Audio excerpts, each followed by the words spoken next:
आगरा क्षेत्र में विनय नगर में हुई श्रीमद् भागवत कथा, जिसे आचार्य राकेश शास्त्री के मुखारविंद द्वारा वर्णन किया गया। श्री कृष्ण भगवान का जन्मदिन का वर्णन हुआ। भगवान श्री कृष्ण का जन्म लगभग 3112 ईसा पूर्व में भाद्रपद के कृष्ण पक्ष की अष्टमी तिथि को रोहिणी नक्षत्र में हुआ था। उनके जन्म के समय कुछ विशेष ग्रह स्थितियां थी जो उनके जीवन को आकार देने में महत्वपूर्ण भूमिका निभाती है। आइए जानते हैं उनके जन्म से जुड़े कुछ रोचक तथ्य।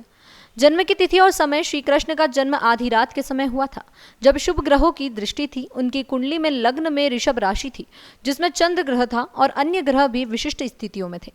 जन्म की परिस्थितियां। श्री कृष्ण का जन्म एक जेल में हुआ था, जहां उनके माता पिता वसुदेव और देवकी को कैद रखा गया था। उनके जन्म के समय भारी बारिश हो रही थी और यमुना नदी में उफान था।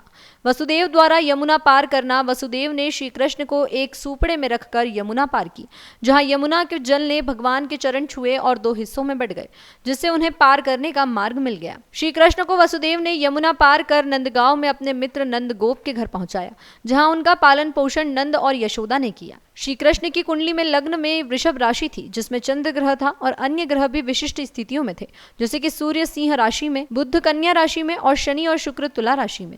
इन विशेष परिस्थितियों और ग्रह स्थितियों ने श्री कृष्ण के जीवन को आकार देने में महत्वपूर्ण भूमिका निभाई है। आगरा से आरती यादव की खास रिपोर्ट। बताइए। पंडित राकेश शास्त्री जी को।